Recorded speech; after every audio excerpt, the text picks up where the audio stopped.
असल जीवन में कुछ और, सरकारी कागजों पर कुछ और। ये बात नई नहीं है, हिंदी फिल्म इंडस्ट्री में तो ऐसी कहानियों पर फिल्में भी बन चुकी हैं।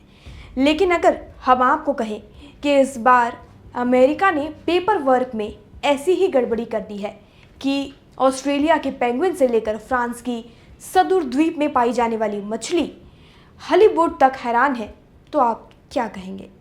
दुनिया भर में टैरिफ वॉर छेड़ने की जल्दबाजी में ट्रंप प्रशासन ने ऐसी तेजी दिखाई कि कई गेहूं जैसे देशों को पसीने के चक्कर में कुछ घुन जैसे द्वीप भी लपेटे में आ गए हैं। और अब ऐसे गुमनाम द्वीप और देश सोच रहे हैं कि आखिर बोले तो बोले क्या, करे तो करे क्या। इस वीडियो में हम आपको बताएंगे ट्रंप प्रशासन के पेपर वर्क का पूरा हाल। सेंट पियरे और मैकिलोन कनाडा के तट से कुछ मील की दूरी पर स्थित फ्रांसीसी क्षेत्र है। यहाँ के स्थानीय लोग पिछले कुछ दिनों से एक पेचीदा रहस्य की तह तक पहुँचने की पूरी कोशिश कर रहे हैं। वे ये पता लगाने की कोशिश कर रहे हैं कि आखिर उन्होंने कब अमेरिका को या वहाँ के किसी एक खरीदार को इतना सामान बेचा कि अमेरिका ने उनके ऊपर 50% का टैरिफ लगा दिया है। ये पिछले कुछ दिनों में राष्ट्रपति ट्रंप की ओर से लगाए गए सबसे अधिक शुल्क में से एक है। सेंट पियरे और मैकिलोन में से एक द्वीप की मेयर थियरी हेमेल है। उन्होंने वॉल स्ट्रीट जर्नल से बात की। उन्होंने कहा कि हम दंग रह गए। थियरी ने कहा कि हम 6000 लोग हैं, शायद कुछ टूना मछली को छोड़कर। अमेरिका को लगभग कुछ भी निर्यात नहीं करते हैं। अमेरिकी व्यापार डेटा से पता चलता है कि पिछले 10 सालों में द्वीपों ने अमेरिका को लगभग कुछ भी नहीं बेचा, सिवाय जुलाई 2024 के, जब $3.4 मिलियन का माल अमेरिका भेजा गया था, जो कि हिलबुट मछली का एक कंसाइनमेंट था। ट्रंप की घोषणा के तुरंत बाद से ही हेमल इस बात पर अपना सिर खुजा रही हैं कि अमेरिका के साथ अचानक इतना बड़ा व्यापार किया किसने।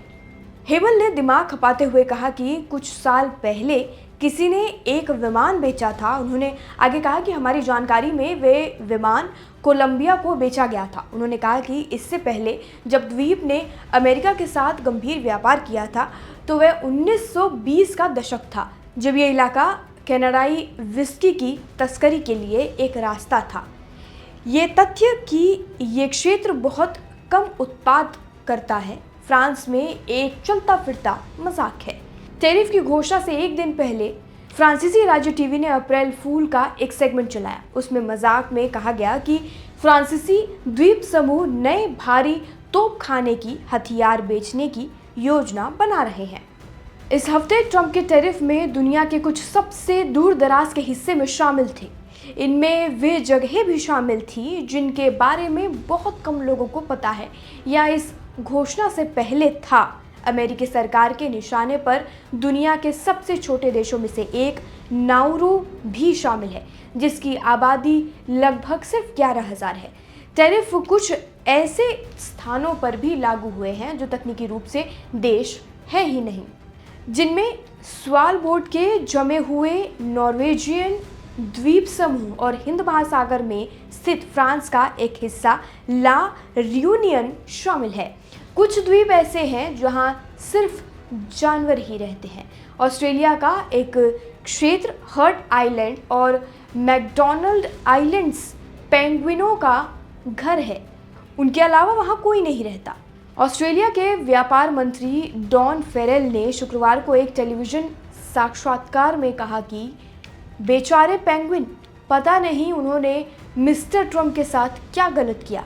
अर्थशास्त्री भी इसका पता लगाने की कोशिश कर रहे हैं। फॉकलैंड द्वीप समूह अर्जेंटीना के तट से दूर एक ब्रिटिश विदेशी क्षेत्र यूके सरकार से ये समझने में मदद करने के लिए याचिका दायर कर रहा है कि उसे 41% टैरिफ से क्यों दंडित किया गया है।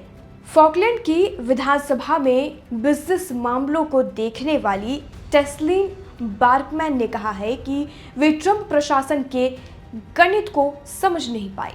उन्होंने कहा कि देश का 90% मछली निर्यात यूरोप जाता है। उन्होंने कहा कि हमारे यहाँ हर हफ्ते सिर्फ अंतर्राष्ट्रीय एक उड़ान आती है। उन्होंने कहा कि उन्हें यकीन नहीं है कि अमेरिका क्या भेज गया। नॉर्फोक द्वीप के स्थानीय अधिकारी, जो कि प्रशांत महासागर में ऑस्ट्रेलिया का एक छोटा सा बाहरी क्षेत्र है और जो मुख्य रूप से पर्यटन पर निर्भर है, उसे भी इसी तरह चौंका दिया गया। ट्रंप प्रशासन से मिली शुरुआती जानकारी से पता चला कि नॉर्फोक द्वीप पर 29% शुल्क लगाया जाएगा, जो कि ऑस्ट्रेलिया का बाकी हिस्सों पर लगाया शुल्क से 10% से ज़्यादा है। द्वीप के प्रशासक जॉर्ज प्लॉन्ट ने कहा है कि हम हैरान हैं, हमने नहीं सोचा था कि नॉर्फोक द्वीप दूर वॉशिंगटन में सरकारी सूची में नजर आएगा। उन्होंने कहा कि हमें नहीं पता कि हम अमेरिका को क्या बेचते हैं। उन्होंने कहा कि हमारे पास एकमात्र निर्यात खुशहाल जनता है। इस बीच सेंट पियरे और मैकिलोन में हिमल और स्थानीय टीम अब भी इस बात का अंदाज़ा लगाने की कोशिश कर रही है कि उनके ऊपर शुल्क क्यों लगाया गया है। ये खबर लिखी है हमारे सहयोगी गुंजेश ने। बाकी इस खबर में इतना ही। बाकी जानकारी के लिए और अपडेट के लिए जुड़े रहिए और देखते रहिए लोकमत हिंदी।